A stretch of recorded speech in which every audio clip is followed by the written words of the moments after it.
Kung kayo po ay isang lalaki na mahigit 60 taong gulang at sinabihan na kumain lang ng mas maraming gulay para sa mas mabuting kalusugan, kailangan kong huminto kayo at makinig dahil isa sa mga gulay sa inyong predator ngayon ay maaring ang dahilan kung bakit nawawala ang inyong ereksyon, namamaga ang inyong prostata at naubos ang inyong enerhiya. Hindi ito dahil matanda na kayo, kundi dahil kinakain ninyo ang sinabi ng mundo na malusok nang hindi namamalayan na unti-unti nitong sinisira ang inyong pagkalalaki. Ako po si Dr.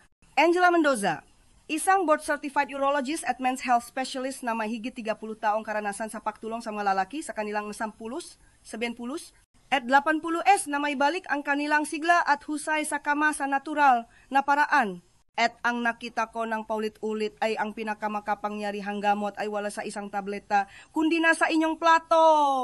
Paano kung sabihin ko sa inyo na may ilang gulay o magulay na puno nga nakatagong compound na nakpapatas ng estrogen, nakpapatigas ng ugat at nakpapamaga ng prostata? At ang masama pa, karamihan sa mga ito ay may etiketang heart healthy ngang ekspertong may mabuting hangarin. Iyan ang kabalintunaan. Ang mismong pagkain na dapat sanang makatulong ay maaring ang pinaka nakapipinsala sa inyo. Sa video na ito, ibubunya ko ang 4 na gulay na dapat ninyong alisin agad kung mahalaga sa inyo ang sirkulasyon, testosterone at performance. At 4 na makapangyarihang gulay na maaring gawin ang kabaliktaran, ibalik ang daloy ng inyong dugo, patalasin ang inyong kumpiyansa, at suportahan ang inyong prostata sa loob lamang ng ilang araw, at manatili kayo sa akin hanggang sa huli dahil ilalantat ko ang isang berdeng gulay na nagpapataas ng estrogen sa mga laki na mahigit 60 taong gulang ng higit sa 30%, at karamihan sa mga doktor ay hindi nagbibigay babala tungkol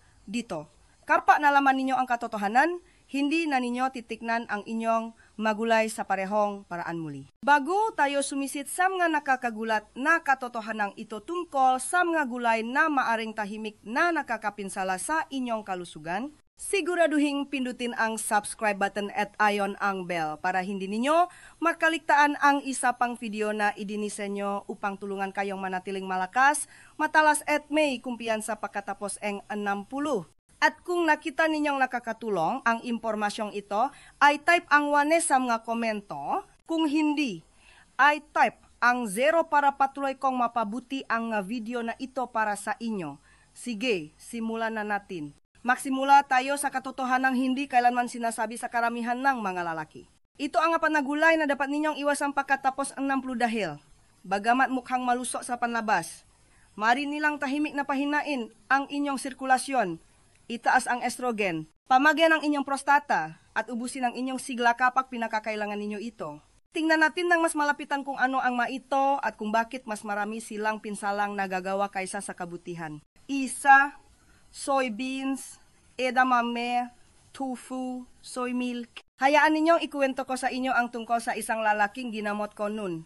Ang pangalan niya ay Robert, 68 taong gulang, isang retiradong punong gurong paaralan. Matalas ang isip, may mapakmahal na asawa, ngunit may kulang. Pumasok siya sa aking opisina na bigo, tahimik na nahihiya. Dok, sabi niya, lahat ng iba pa ay gumagana, pero hindi ko na nararamdaman ang sarili ko. Pagod ako, mababa ang enerhiya ko, at ang apoy sa kwarto, wala na. Nagpatakbo kami ng pasusuri, walang malaking lumabas. Mayos ang kanyang puso, medyo mataas ang kanyang kolesterol. Ngunit isang bagay ang nakakuhang aking pansin. Ang kanyang naantas ng estrogen ay hindi pangkaraniwang mataas para sa isang lalaki sa kanyang edad. Doon ko siya tinanong tungkol sa kanyang dieta. Buong pakmamalaki na sinabi ni Robert na lumipat siya sa tofu, soy milk at edamame ilang taon na ang nakalipas. Akala ko kasi healthy, sabi niya, at doon ito naklik. Ang soybeans, habang pinupuringang, maraming eksperto sa kalusugan ay puno nga phytoestrogen, makompaw ng halaman na gumagaya sa epekto ng estrogen sa katawan ng lalaki. Ngayon, maaring hindi ito mukhang malaking bagay, ngunit para sa isang lalaki na mahigit 60, ito ay kritikal. Sa yuktong ito ng buhay, ang inyong natural na antas ng testosterone ay unti-unti nang bumababa. Magpasok kayo nga compound na tula ng estrogen sa inyong dieta, lalo na sa anyo nga soy, at lalo pa ninyong itinutula ang balanse sa maling direksyon. Ano ang ibig sabihin nito sa totoong mundo? Mas mababang libido, mas mabagal na pagaling, isang mas malambot at mas pagod na katawan. At para sa maraming lalaki, oh, tulad ni Robert, mga ereksyon na nagiging hindi pare-pareho, mas mahina o tuluyang nawawala. Nakita ko na ito ng higit sa mabilang na beses. Ang problema ay hindi lang ang soy mismo, kundi kung gaano kadalas itong pumapasok sa inyong dieta ng hindi ninyo namamalayan. Nasa mga protein bar ito, mga salad dressing, manakapaketeng merienda, mapekeng karne.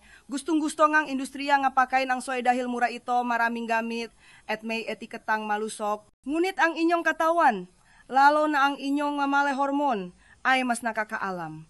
At hindi lang ito tungkol sa testosterone. Ang soy ay nayuknay din sa ilang pag-aral, sa pagtaas ang pamamaga at maging sa pagkagambala, sa thyroid, sa mga matatanda. Isa mapaiyan sa mga pagbabagong may koknayan sa edad sa sirkulasyon at pagiging sensitibong nerbiyos at mayroon kayong perpektong bagyo para sa paginangang pagpapalagayang look at kumpiyansa. Nagulat si Robert nang ipaliwanag ko ito, ngunit handa siyang subukan ang bago, inalis namin ang soy. Sa loop nga ilang linggo, bumalik siya na may mas maraming enerhiya. Makalipas ang isang buwan, nagpadala sa akin ang kanyang asawa ngang isang thank you card na sulat kamay. Sabi nito, ibinalik mo ang asawa ko. Ngayon, sinasabi ko bang lason ang soy? Hindi. Ngunit para sa mga lalaki na mahigit sa Steve, lalo na sa mga nakakaranas na pagkapagod, may issue sa ereksyon o maalalahanin sa prostata, ito ay isang gulay na mas mabuting iwanan sa plato. May mga mas mahusay na paraan upang pasiglahin ang inyong katawan nang hindi isinasakripisyo ang inyong pagkalalaki. At kung pag-usapan natin ang mga malusok na pagkain na may nakatagong madilim na panik, maghintay kayo hanggang marinig ninyo ang tungkol sa gulay na madalas ginagamit upang suportahan ang presyon ng dugo ngunit kapak na proseso. Maaring tahimik na pinatitigas ang inyong mga ugat at sinisira ang daloyng dugo mula sa kung saan ninyo ito pinakakailangan. Hindi ninyo paniniwalaan kung gaano ito karaniwan. Tingnan natin ito ng mas malapitan. 2. Pickled o canned beets. Hindi pa katagalan, isang pasyente ko, si Harold, 72 taong gulang, ang pumasok sa aking opisina na may naktatakang isura. Sabi niya, Dok, ginagawa ko na ang lahat ng tama. Kumakain akong beets halos araw-araw. Nabasa ko na maganda sila para sa daloyng dugo kay kinakain ko sila tuwing hapunan. Pero nanlalamig pa rin ang binti ko at sa totoo lang hindi rin bumubuti ang bagay doon sa ibaba. Iyong doon sa ibaba ay sinabi ng pabulong sa paraan ng pagsasalita nga maraming matatandang lalaki kapag nagsisimula nang mawala ang kanilang kumpiyansa. Ngumiti ako, tumango, at nagtanong nga isang simpleng tanong. Harold, kinakain mo ba sila ng sariwa o mula sa lata? Huminto siya. Dalata, sabi niya, minsan adobo rin. Mas madali kasi. At iyon na iyon. Ang beets sa kanilang natural na anyo ay isa sa mga pinakamakapangyarihang gulay para sa sirkulasyon. Puno sila nga nitrate na ginagawang nitric oxide ng katawan, isang molekula na nagbubukas ng inyong nga daluyan ng dugo at nagpapataas ng daloy. Iyon ay mahalaga para sa malalakas na binti, matalas na utak at malusok at maasahang maereksyon. Ngunit narito ang problema. Kapag ang beets ay delata o adobo, nawawala ang kanilang mahika. Ang mataas na init na ginagamit sa proseso ng pagdelata, kasama ng pangmatagalang pag-imba, ay sumisira sa malaking bahagi nga kapakipakinabang na nitrate na iyon. At ang proseso ang paatsara na ginagamit sa paadobo, pinupuno sila nito ang sodium at suka na nagpapasikip sa inyong nga ugat at binabawi ang mismong benepisyo na inaasahan ninyo. Sa madaling salita, akala ni Hero ay pinapasigla niya ang daloy nga ang kanyang dugo. Ngunit sa katotohanan, tahimik niyang pinatitigas ang kanyang nga ugat, lalo na ang maliliit at sensitibong mga ugat na nagpapakain sa pelvic region. Hindi niya sinasadyang kumikilos laban sa kanyang sarili. Pagkatapos suriin ng mas malapitan ang kanyang dieta, nalaman ko na halos dobla ang nakukuhani sa inirekomendang pang-araw-araw na paggamit ng sodium. Karamihan dito ay nakmumula sa mga malusok na adobo na gulay. At ang antas ng asin na iyon, hindi lang ito nagpapataas ng presyon ng dugo, maari rin itong magbawas ng pagkakaroon ng nitric oxide na humahantong sa pakbaba nga sirkulasyon at maging sanhi nga erectile dysfunction sa mga matatandang lalaki. Pinalitan namin ang dalatang bits ng sariwang inihaw na bits na bahagyang tinimplahan ng langis ng oliba at sea salt. Walang kakaiba. Sa loop ng 2 linggo, naramdaman ni Harold na mas mainit ang kanyang nga kamay at paa. Sa loob ng 1 buwan, mas marami siyang enerhiya para sa kanyang nga paglalakad sa umaga at hindi nagtagal, bumalik ang kanyang kumpiyansa sa kwarto nang hindi nangangailangan ng reseta. Ito ang sinasabi ko sa bawat pasyente ngayon. Hindi lahat ng gulay ay nilikhang pantay-pantay. Ang pakproseso ay nakbabago ngang lahat. Ang nagsimula bilang gamot ay maring maging lason sa maling anyo. Kaya sa susunod na kukuha kayo ang lata o garapon, tanungin ang inyong sarili, nakakatulong ba ito sa aking madaluyan ng dugo o tahimik na isinasara ang maito? At ngayon, lumipat tayo sa isang gulay na pinaniniwalaan na marami, na isang regalo mula sa kalikasan, isang paborito sa mga dieta sa Mediterranean na pinupuri sa lasa at tekstura nito. Ngunit para sa mga matatandang lalaki, lalo na sa mga nahihirapan sa sakit sa kasukasuan o pagiging sensitibong nerbiyos, maring ito ay isang nakatagong mapakukunan ng pamamaga na nakakapekto sa higit pa sa inyong natuhot. Manatili kayo sa akin, marami ang nagugulat dito. 3, nightshade vegetables, lalo na ang talong. Hindi ko malilimutan ang hapon na nakausap ko si Frank, isang 75 taong gulang na retiradong kontratista na may makamay na parang gastadong, katat at puso na kasing laki ng Texas. Pumunta siya para sa regular na mapagsusuri salap, ngunit ang usapan ay mabilis na naging personal. Dok, sabi niya, ang sakit ng gatuhot ko, impyerno. Masakit ang likod ko at sa toto lang, nawalan na ako ng pakiramdam doon sa ibaba. Hindi sakit kundi wala lang. Para bang namatay ang nailaw. Nagpatakbo kami nga mapagsusuri, walang nakakaalarma. Ngunit may isang bagay sa kwento ni Frank na hindi tama. Siya ay aktibo, naglalakat araw-araw, kumakain nga sa tingin niya, ay malusok na dieta iniho na gulay, maraming kulay sa plato, tulad ng sinasabi nila sa TV. Tapos tinanong ko siyang ilarawan ang kanyang pakain, at isang salita ang namukotangi, talong, kinakain ko ito halos gabi-gabi. Niluluto ito ng asawa ko na may kamatis at keso istilong Mediterranean.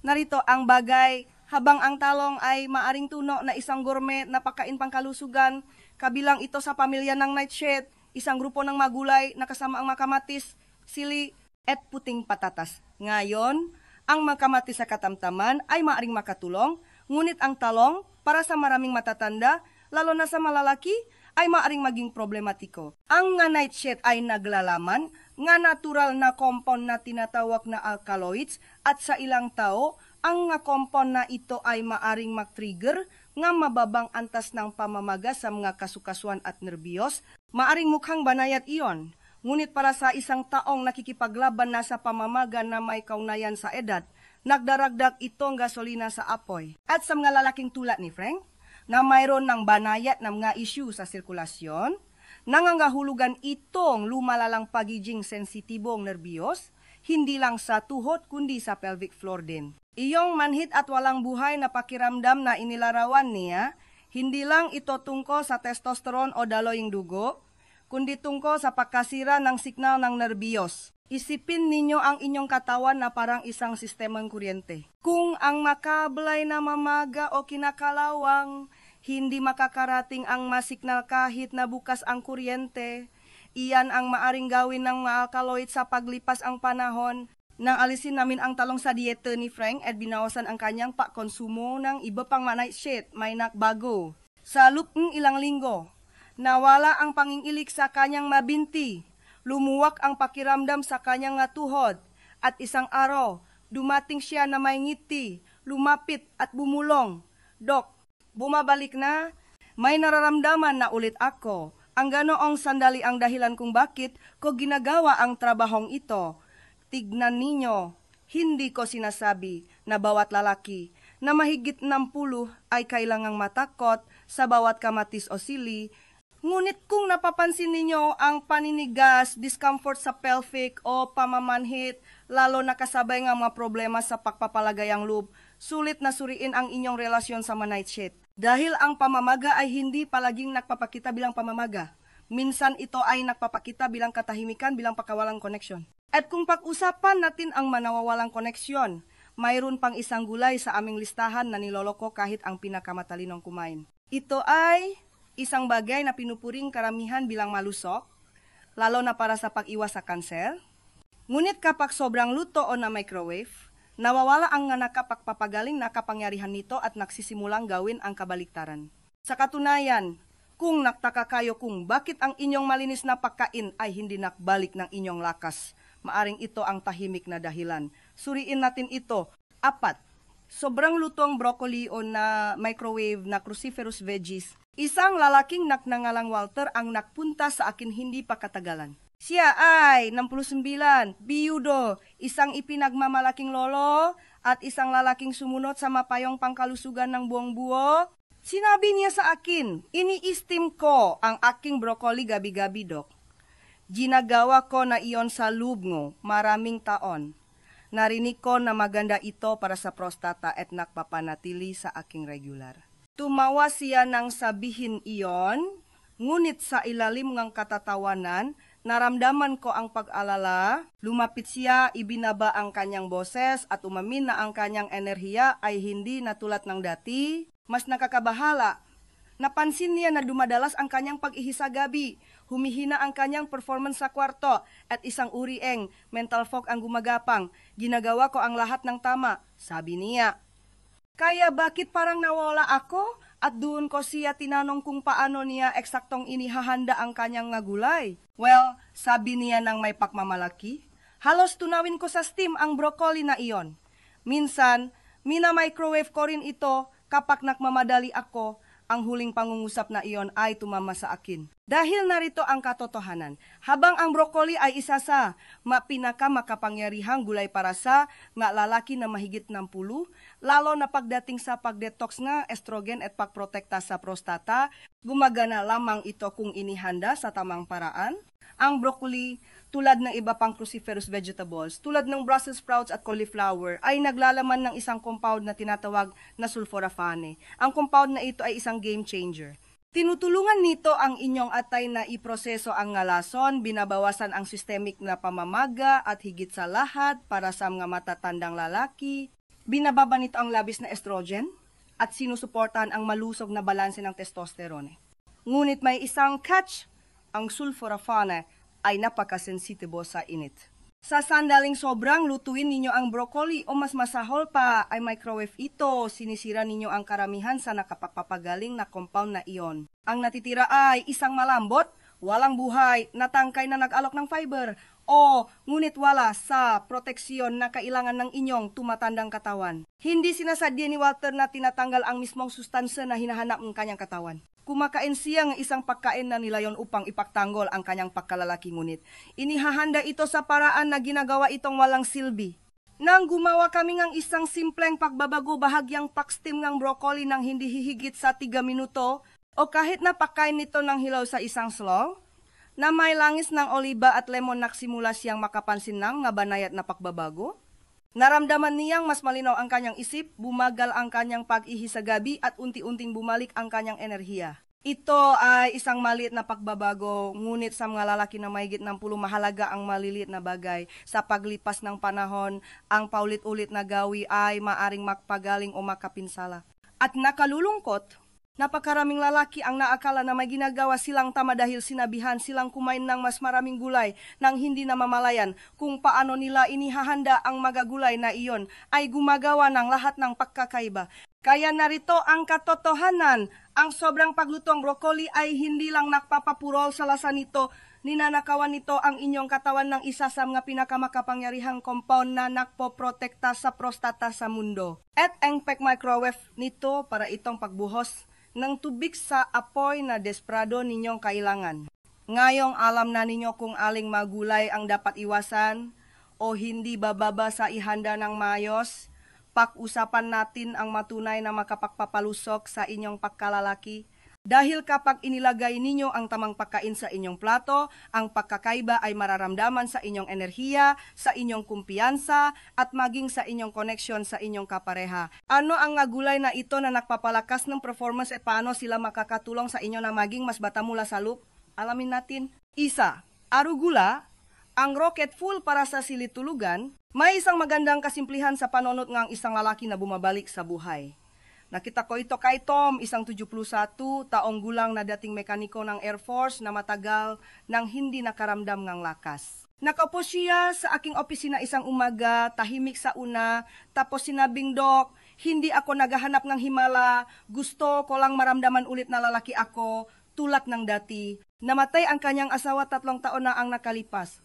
Simula nun, sabi niya, ang kislap sa kanyang katawan at sa kanyang kaluluwa ay kumupas. Gusto ko pa ring mabuhay ng lubusan. Bulong niya, hindi ko lang alam kung paano makarating doon. Pinag-usapan namin ang kanyang pamumuhay, magamot at dieta. Walang kakaiba hanggang sa nabanggit niya ang kanyang napakain. Karamihan ay tinapay, pasta, karne. Halos hindi niya ginagalaw ang gulay, lalo na ang uri na pinakamahalaga. Doon ko ipinakilala sa kanya ang isang tahimik na powerhouse, arugula. Ngayon, ang arugula ay maaring mukhang isa lamang berdeng dahon para sa salad, ngunit masasabi ko sa inyo bilang isang doktor, ito ay higit pa ron. Ang maanghang na dahon na ito ay puno nga natural na nitrate na ginagawang nitric oxide ng inyong katawan at ang nitric oxide ang susi na nagbubukas ng madaluyan ng dugo. Nire-relax nito ang nga ito, binubuksan, at pinapayagan ang dugo na dumaloy ng malaya, lalo na sa mga lugar kung saan ito pinakamahalaga para sa performance ng isang lalaki. Hindi tulad ng mga sintetikong gamot na pumipilit sa daloy ng dugo at may mga side effect. Ang arugula ay gumagana kasama ng mga natural na landas ng inyong katawan. Tinutulungan nito ang maugat na gawin ang dapat nilang gawin lumawak at magbigay sustansya. At iyon ay gumagawa ng pagkakaiba sa kung paano ninyo nararamdaman, hindi lang sa kwarto kundi sa buong araw. Ang mas mahusay na daloy ng dugo ay nangangahulugang mas matalas na pag-isip, mas mainit na mga kamay, at mas malakas at mas pare-parehong maereksyon. Nang magsimulang magdagdag si Tom ng arugula sa kanyang mapakain, isang dakot lang sa kanyang itlog sa umaga, isang maliit na salat sa hapunan, hindi siya gaanong umasa. Ngunit sa loob ng isang linggo, sinabi niya sa akin na may nakbago, naramdaman niyang mas alerto siya, hindi na gaanong mabigat ang kanyang binti. Tapos isang umaga, nagising siya na may naramdaman siyang halos 2 taon na niyang hindi naramdaman. Ngumiti siya sa akin na may luha sa kanyang mata nang sabihin niya ito, "Dok, gumagana." At hindi ko kinailangan ng asul na tableta. Iyan ang tahimik na kapangyarihan ng arugula. Hindi ito magarbo, hindi ito ipinapatalastas sa mga lalaki na mahigit 60. Ngunit gumagana ito sa katawan sa paraan na nagbabalik ng dignidad at lakas. At hindi lang ito tungkol sa dahon. Ito ay ang mensahe sa likod nito na ang tunay na pagaling ay hindi kailangang magmula sa isang parmasya. Minsan, ito ay tumutubo mula sa lupa, matiyagang naghihintay sa inyong plato at nag-alok na ibalik sa inyo ang kinuha ng edad at stress.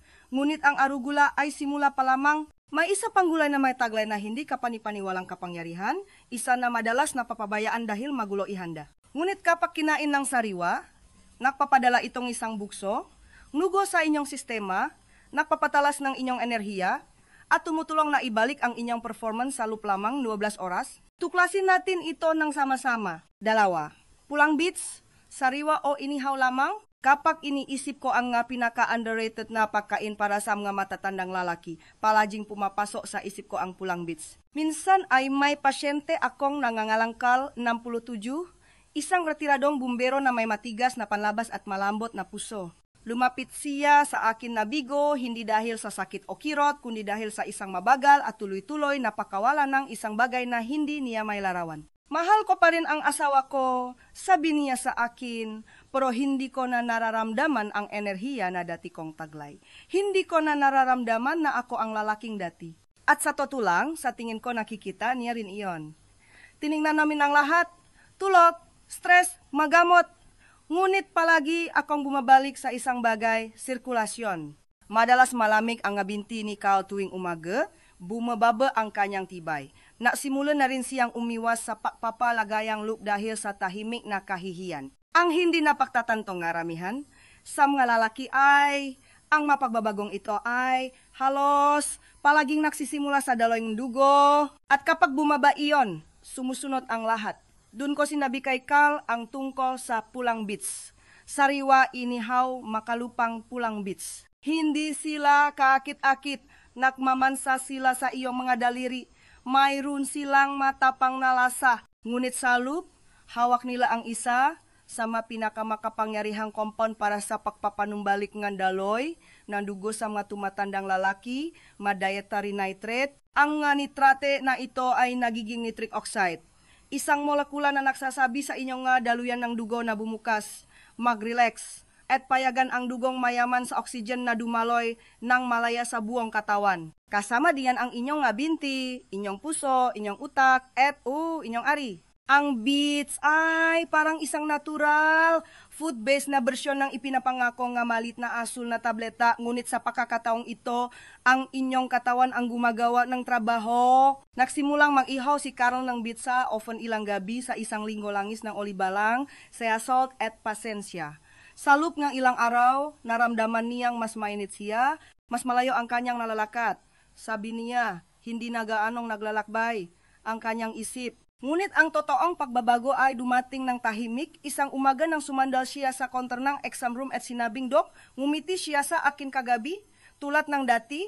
Iyon ay mas mahalaga sa akin kaysa sa ano paman. Nakikita ko ang kuwentong tulad ni Carl sa lahat na oras.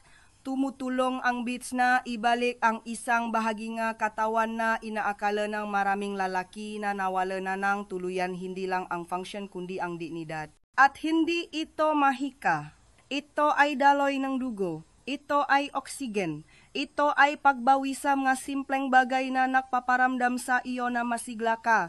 Ngunit narito ang catch. Dapat silang sariwa o inihaw. Hindi adobo, hindi delata. Kapag ibinabad na sila sa brine o pinakuluan sa isang pabrika, nawawala ang manitrata at ang natitira ay maaring makdulot na mas maraming pinsala kaysa sa kabutihan. Kaya't lagi kong sinasabi, ang tunay na pagaling ay nagsisimula sa totoong pagkain, na inihanda ng may totoong pag-ingat. Kung gusto ninyong makaramdam ng kapansin-pansing pagkakaiba sa inyong sirkulasyon, kalinawan at koneksyon, magsimula sa sariwang pulang beets. Bigyan lang itong isang linggo. Mapapansin ito ng inyong katawan at baka pati na rin ng inyong kapareha. Ngunit ang beets ay hindi lamang ang powerhouse sa inyong kusina. May isa pang gulay na nagpoprotekta sa isang bagay na mas malalim, ang inyong prostata. Ito ay mayaman sa pula at nagiging isang makapangyarihang antioksidan sa sandaling initin ninyo ito.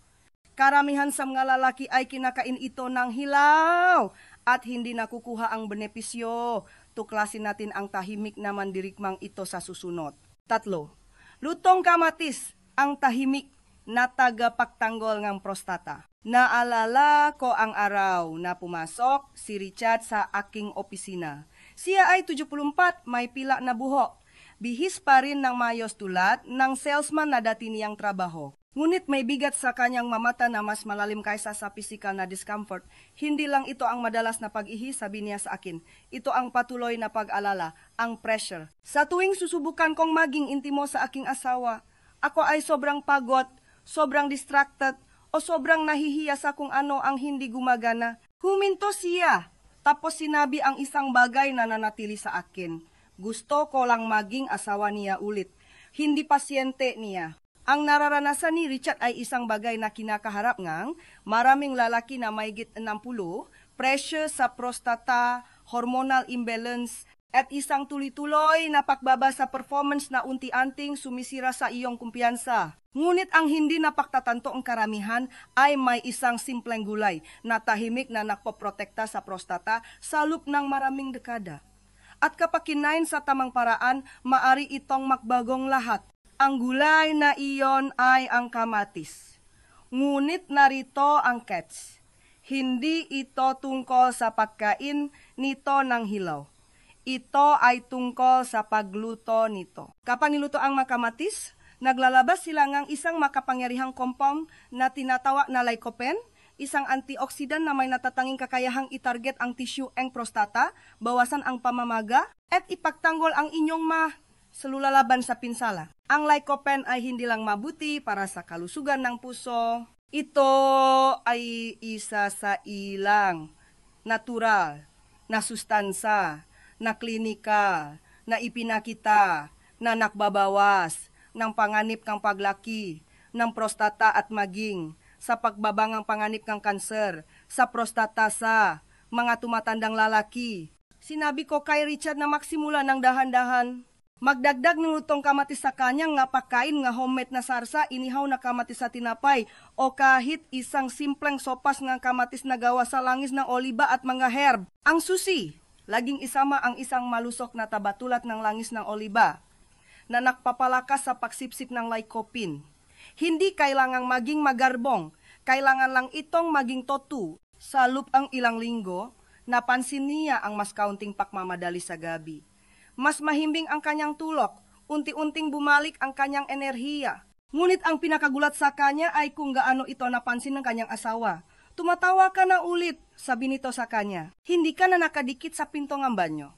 Ang pakbabagong iyon, maliit, tahimik at tuloy-tuloy, ay ang simulang ang kanyang pakbawi sa kanyang papal bilang asawa, hindi lang pasyente. Ito ang dahilan kung bakit tinatawag kong tahimik na tagapagtanggol ng prostata ang lutong kamatis. Hindi sila gumagawa ng headline, hindi sila may kasamang agarang resulta. Ngunit araw-araw, sinusuportahan nila ang katawan ng lalaki sa paraang pinakakailangan nito sa pamamagitan ng pagbabawas ng pamamaga at oxidative stress na tahimik na nagnanakaw ng inyong lakas. At tandaan, hindi ito tungkol sa pagiging perpekto, hindi ninyo kailangan kumain ng mamangkok ng kamatis. 2 hanggang 3 serving lang sa isang linggo ng ngalutong ulam na may kamatis ay maaaring gumawa ng pakakaiba sa paglipas ng panahon. Magdagdag ng bawang, basil at langis ng oliba at mayroon na kayong isang nakapapagaling na ulam na pasasalamatan ng inyong katawan.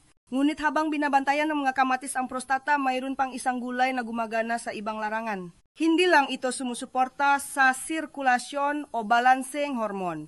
Talagang tumutulong itong palayain ang testosterone na kakulong sa inyong katawan. Ito ang huling susi sa pagtulong sa mga matatandang lalaki na maramdaman na tunay na buhay muli.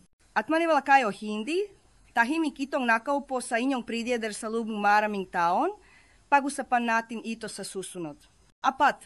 Spinach, ang kakampi ng testosterone. Minsan ay nakaupo ako sa tapat ni Leonard, isang mahinghing maksalita na 70 taong gulang na may banayat na paraan. Mahigit 40 taon na siyang kasal at mahal ang kanyang asawa. Ngunit umamin siyang isang bagay na kinatatakutang sabihin maraming lalaki. Mahal ko pa rin siya, sabi niya ng tahimik, pero hindi ko na nararamdaman na lalaki ako. Wala akong lakas, hindi sa aking katawan, hindi sa aking isip, hindi sa aking pagnanasa. Pakiramdam ko ay kumukupas ako. Hindi may sakit si Leonard, hindi siya umiinom ng masyadong maraming gamot. Ngunit mayroon siyang lahat ng mapalatandaan ng mababang testosterone, mababang enerhiya, brain fog, nabawasang motibasyon, at isang distansya mula sa kanyang asawa na mas masakit kaysa sa kanyang ipinapakita. At tulad ng napakaraming lalaki sa kanyang edad, inakala niyang bahagi lang itong paktanda, isang bagay na dapat tanggapin, isang bagay na dapat tiisin. Ngunit hindi lang ito edad, ito ay pagkaubos. Ang taong stress, processed food, mahinang sirkulasyon, at pagkawalang ng mineral ay maaring alisin sa katawan ang kailangan nito upang makagawa at magamit ng mayos ang testosterone. At isa sa mga pinapinapabayaan na solusyon sa problemang iyon ay isang bagay na mahanap ninyo sa halos bawat grocery store, spinach. Ang madilim na berdeng dahon na ito ay puno ng magnesium, folate at plant-based nitrates na sustansya na gumagana tulad ng isang 3-part harmony upang suportahan ang produksyon ng testosterone, pag-relax ang daluyan ang dugo at kalinawan ang isip. Ang magnesium sa partikular ay tumutulong na palayain ang nakatali na testosterone sa dugo na nagpapahintulo sa iyong katawan na talagang gamitin ang mayroon na ito. Para sa mga matatandang lalaki, iyon pa lang ay maaaring maging pagkakaiba sa pagitan ng pagkapagod at sigla sa pagitan ng pagkakakonekta at kumpiyansa. Sinabi ko kay Leonard na magsimula ng dahan-dahan, magdagdag lang isang dakot ng steamed spinach sa kanyang almusal o tanghalian araw-araw. Hindi naktagal ay napansin niya ang pagbabago. Una sa kanyang mood, naramdaman niyang mas alerto siya, mas nakikilahok sa pag-usap, pagkatapos sa kanyang katawan. Naramdaman niyang mas matata ang kanyang binti, mas mahaba ang kanyang paglalakad. Ngunit ang sandaling pinakanakakakilo sa kanya isang umaga, hinalikan siyang kanyang asawa at sinabing, mas matikas na ulit ang tindik mo. Iyan ang maaring gawin ng spinach. Hindi lang dahil berde ito o natural o uso, kundi dahil pinapalusok nito ang masistema sa iyong katawan na pinakamahalaga habang tumatanda ka. Sinusuportahan nito ang daloy ng dugo. Tumutulong na balansehin ang nga hormon. At ginagawa niya ang lahat ng ito nang hindi nangangailangan ng reseta, walang nga side effect, at nang hindi inaalis ang dignidad ng iyong katawan. Kaya't huwag itong balewalain. Kahit na ito ay steamed, sautéed, o hinalo sa isang smoothie, gawing regular na bahagi na yung rutinang spinach, sa paglipas ng panahon, mararamdaman ninyo ang pagkakaiba, hindi lang sa iyong enerhiya o performance, kundi sa tahimik na lakas na dala mo sa iyong araw. Ngayong napag-usapan na natin ang 4 na gulay na dapat ninyong kainin upang maibalik ang sirkulasyon, balanse ng hormone, at kumpiyansa, may isa pa akong bagay na gusto kong ibahagi. Dahil kahit na may tamang pagkain sa iyong plato, may isang kritikal na pagkakamali na ginagawa ng maraming senior sa oras ng pagkain na tahimik na nagpapahina sa daloy ng dugo at nagnanakaw na iyong lakas. Hindi ito tungkol sa kung ano ang kinakain mo, kundi kung paano at kailan mo ito kinakain. Hayaan ninyong ipaliwanag ko. Konklusyon, ano ang mangyayari kapag pinili ninyo ang tamang magulay pagkatapos ng 10? Kapag binabalikan ko ang mga dekada na ginugol ko sa pagtulong sa mga lalaki na maibalik ang kanilang lakas pagkatapos ng 60, may natutunan akong isang makapangyarihang bagay. Ang pagbabago ay hindi nangyayari sa isang gabi at tiyak na hindi ito nagmumula sa isang bote. Ito ay nagmumula sa mapang araw-araw na pagpili na ginagawa ninyo, lalo nang may inilalagay ninyo sa inyong plato. Nakita ko ang lalaking tulad ni Robert na nakalis ng soy sa kanilang dieta at naramdaman ang pagbabalik ng kanilang enerhiya. Malalaking tulad ni Harold na lumipat mula sa Dilatang Beach patungo sa Sariwa at napansin ang init sa kanilang mapa at kamay muli. Nakita ko si Frank na nagpaalam sa talong at sa wakas ay naramdaman ang pagbabalik ng pakiramdam kung saan dati ay pamamanhit lamang. At nakita ko si Walter na na-steam ng kanyang broccoli ng may higit na pag-ingat at sa wakas ay nakatulog sa buong gabi nang hindi nagmamadali sa banyo. Hindi ito mahimala. Ito ay mga pagbabago tahimik. Tuloy-tuloy, malalim na pagbabago ng taon na nagsisimula sa mas mahusay na kaalaman at mas mahusay na pagpili. Pagkatapos ay may mga lalaki na yumakap sa tamang mga gulay. Mga lalaking tulad nito na muling nakahanap nga ka sa isang dakot na arugula. Si Carol na nagihaw pabalik sa enerhiya gamit ang sariwang pulang beets. Si Richard na nagprotekta sa kanyang prostata gamit ang lutong kamatis at muling nahanap ang kanyang ritmo. At si Leonard na nahanap ang kanyang kumpiyansa, kanyang tindik, kanyang boses, kanyang pagmamalaki, lahat mula sa isang bagay na kasing simpleng spinach. Ba't isa sa mga kuwentong ito ay nagpapaalala sa akin na ang pagtanda ay hindi nangangahulugang pagkupas. Nangangahulugan itong pag-angkop, pag-aral, pagpili ng iba, ang katawan ay nakikini pa rin kahit napakatapos ang 60, 70 o 80.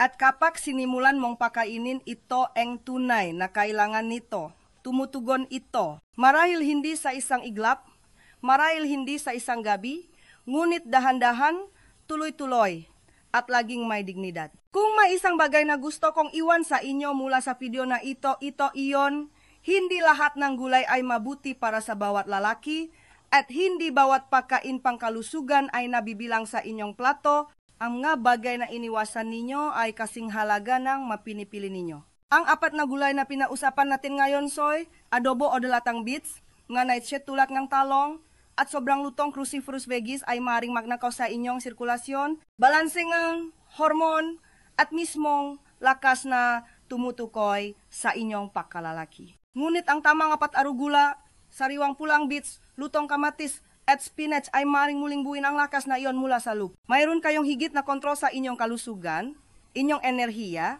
at inyong kumpiyansa kaysa sa sinabi sa inyo. Ang inyong hinaharap ay hindi kailangang maging mas mahina kaysa sa inyong nakaraan. At anuman ang inyong edad, hindi pa huli ang lahat para piliin ang sigla bawat subo. Sinasabi ko ito, hindi lang bilang isang doktor, kundi bilang isang taong lumakat sa landas na ito, kasama ang libu-libong lalaki. Marami sa kanila ay naniniwala na sila ay masyadong malayo na, masyadong sira, o masyadong matanda para makbago, at mali sila.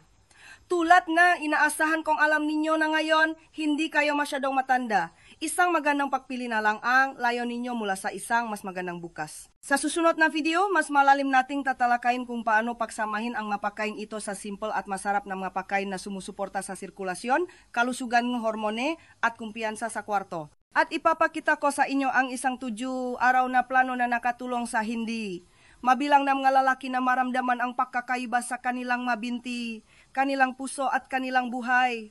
Huwag ninyong palampasin ito. Ang inyong susunod na kabanata ay nagsisimula na ngayon. Kung nakatulong sa inyo o sa isang taong mahalaga sa inyo ang video na ito, mangyaring maglaan ng sandali upang i-like, i-share at mag-iwan ng komento sa ibaba ang inyong kwento, inyong nga tanong, o kahit isang pasasalamat lang ay maaring maging pampalakas loob na kailangan ng ibang lalaki para gawin ang kanyang unang hakbang tungo sa mas mabuting kalusugan. Binabasa ko ang bawat komento at ang inyong feedback ay tumutulong na hubugin ang hinaharap ng channel na ito. Kung may kilala kayong mahigit 60 na nahihirapan sa enerhiya, pagpapalagayang loob o kumpiyansa, ibahagi ang video na ito sa kanila. Maring mas malaki ang magawa nitong pagkakaiba kaysa sa anumang reseta. At kung gusto ninyong suportahan ang misyon na ito na magdalang tunay at nagbabago buhay na payong pangkalusugan sa mga senior sa buong mundo, isaalang-alang ang pagbibigay nga maliit na donasyon gamit ang link sa description. Bawat kontribusyon ay tumutulong na panatilihing at free, tapat, at magagamit ang video na ito sa mga taong pinakakailangan nito. Mahalaga ang inyong kalusugan, mahalaga ang inyong boses, at ang inyong suporta ay nangangahulugan ng malaki. Kaya't mangyaring mag-like, mag-comment, mag-share at kung kaya ninyo mag-donate, patuloy nating buuin ang komunidad na ito malalakas, may kaalaman at may kapangyarihang mga lalaki, isang pagpili sa bawat pagkakataon.